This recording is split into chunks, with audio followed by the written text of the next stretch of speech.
How to train your brain to think in English? The students always ask me the same question. I can't think in English. I can't do it. I just translate everything in my head. So today we're recording a podcast about this very, very interesting topic. And I hope you stay with me today. Let's start. Let me ask you something strange. What language is your voice using right now inside your head? When you think, when you plan, when you remember something, what language do you use? For most people listening, it's their native language. And that is exactly the problem. Today, we're talking about something many English students struggle with: how to think in English.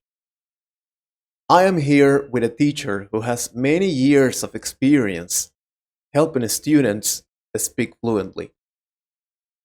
Teacher, thank you for being here. I have a problem. I can understand English, I can read English, but I don't think in English. I always translate. How can I stop doing that? Thank you for inviting me. First, let me say something important. You are not alone. Almost every student starts this way. Translating in your head is normal at the beginning. It is not a mistake, it is a stage. The problem is when students stay in that stage too long. Thinking in English is not magic, it is training. And like any training, it requires repetition and patience. Why is translating a problem? Isn't it helpful? At the beginning, yes. Translation helps you understand meaning. But when you want to speak fast and naturally, translation becomes slow. Your brain works in two steps. First, your language, then English. That delay creates hesitation and stress. To think in English, you must build direct connections between ideas and English words without passing, one more time, without passing through your native language. That sounds difficult. How can I create those direct connections? You start small, very small. Most students try to think about big ideas in English immediately. That creates frustration. Instead, start with simple daily thoughts. For example, when you wake up, say in your head, I'm tired. It's cold today. I need this coffee. I need coffee. These are small sentences, but they train your brain to connect reality with English directly. So, should I talk to myself in sorry, again. So, should I talk to myself in English? Exactly. Talking to yourself is one of the most powerful techniques. You describe what you're doing. I'm walking, I'm cooking, I'm working. It may feel strange at first, but your brain learns through repetition. Over time, these sentences become automatic. The goal is not complexity, the goal is habit. Sometimes I don't know the word I need, then I panic. That's another common mistake. When you don't know a word, don't stop. Use simple words to explain it. For example, if you don't know the word umbrella, say the thing for rain. Communication is more important than perfection. Thinking in English means thinking simply at first. Complexity comes later. I notice that when I listen to English a lot, it becomes easier. Is listening important for thinking? Listening is essential.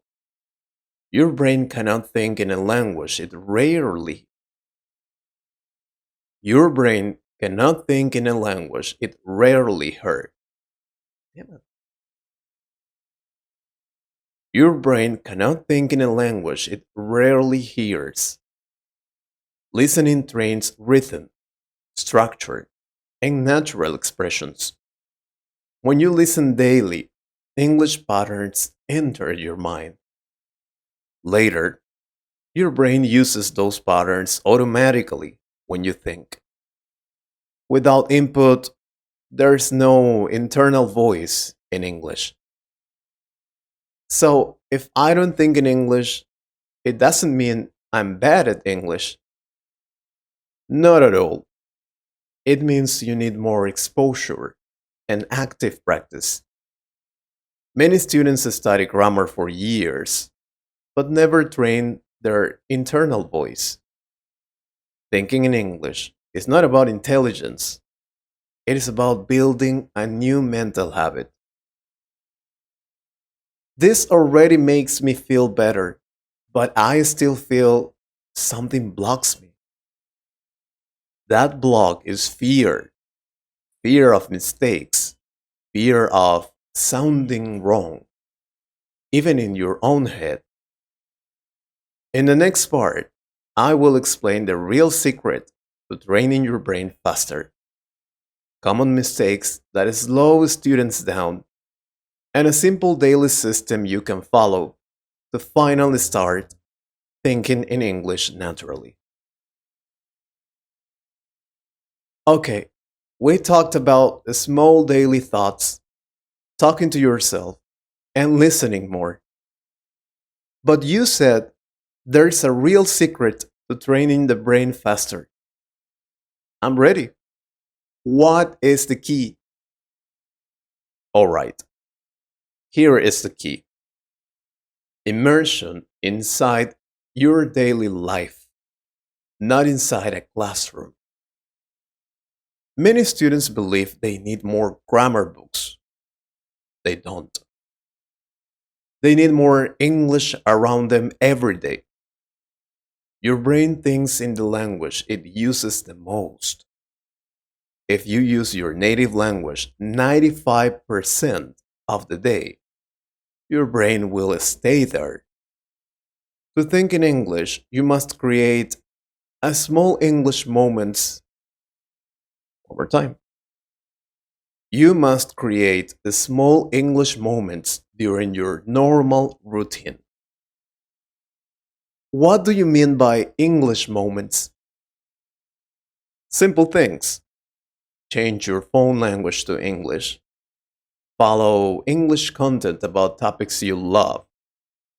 When you write your to do list, write it in English. When you plan your day, do it in English. These small changes tell your brain English is part of my life now. The brain adapts to necessity. If English becomes necessary daily, thinking in English becomes natural. Sometimes I try to think in English, but after a few minutes, I return to my native language without noticing. That's normal. The brain chooses the easiest path. Your native language is automatic because you've used it for years.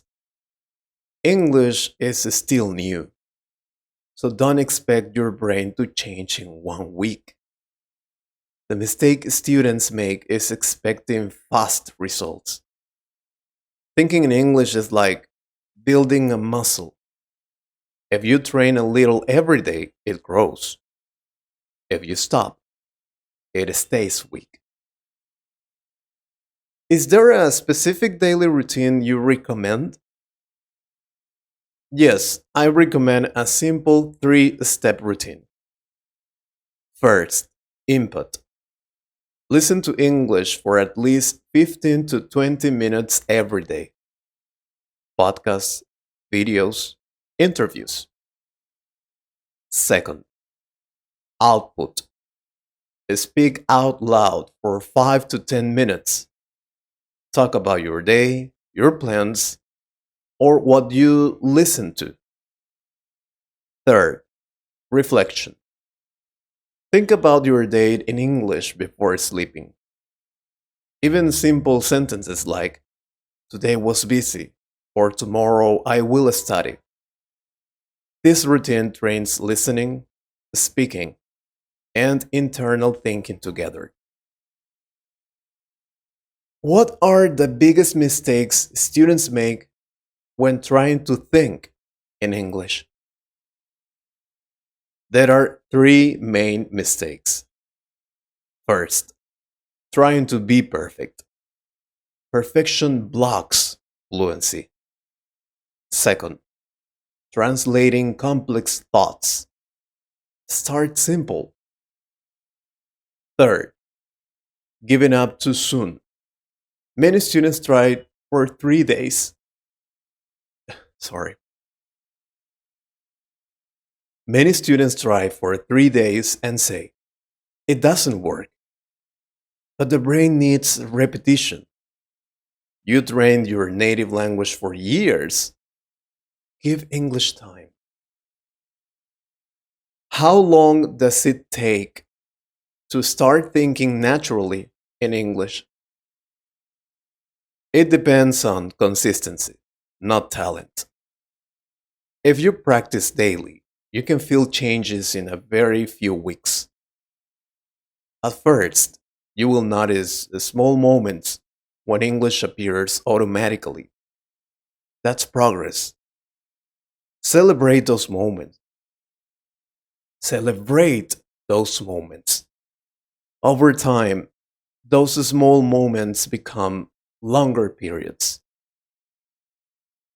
Is it possible to completely stop translating? Yes, but only when English becomes familiar. Advanced students don't translate because English patterns feel normal. The goal is not to fight translation aggressively. The goal is to make English comfortable enough that translation is unnecessary. This gives me, again, this gives me hope. Before we finish, what is one final message for students who feel stuck? Stop asking, why can't I think in English? And start asking, how can I use English today? Thinking is a result of use.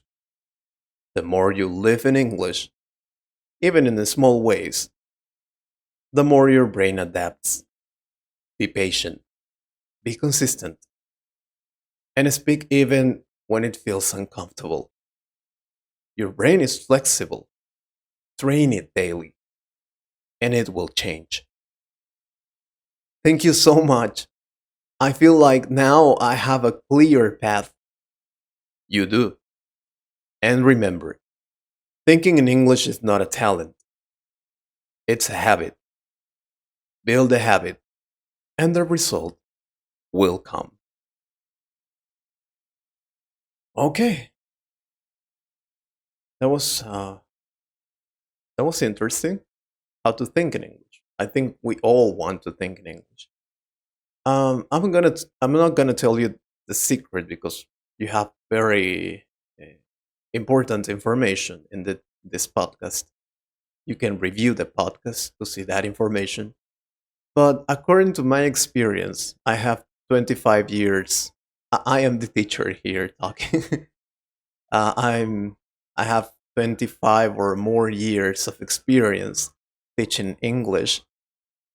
And what have really worked for some students, for many of my students, is the input and the output. That's true. I mean, the students think they have to think in English magically. It's like, what is the secret to start thinking? It's like you have to press a button, but that is not correct. You do it little by little. What I used to do when I was learning English, because I'm not a native English speaker, okay? English is my second language, not my first language. I used to write a lot when I was in basic, studying basic English. I used to have a notebook where I wrote everything that happened to me during the day, since the morning till the afternoon and the evening. Like today, I woke up very early because I had to work. In the afternoon, I ate chicken with rice. I drank a soda. And in the evening, I wrote, I am tired. I want to sleep now, but I have to do homework and I don't like it. That worked for me. That worked very well because my brain started to think in English and I started writing what I thought, what I was thinking at that moment. But little by little, it was not that the first night I didn't write fluently. No, I started with the small sentences like, how do you feel right now? You can start by writing that. How do you feel right now? I feel good. This is a beautiful day. Or start describing actions right now, what you're doing. I am studying English. I am listening to that podcast. If you don't like writing, you can just say it. But for me, it's better to write it. You practice writing, you practice thinking in English, and then you can read it. You can read what you wrote, and that is something great. And what else? That is powerful. I I think you should try that, and don't put so much pressure on thinking in English. Do it little by little. It will come with time. Don't worry. So I think that's all for today. If you'd like me to talk more about this thing of how to think in English, let me know. Let me know in the comments, and I can make a video just me talking about this topic. It will be very interesting too. But thank you very much for being here with me recording this podcast, and I'll see you in the next one. Have a beautiful and excellent day. Take care.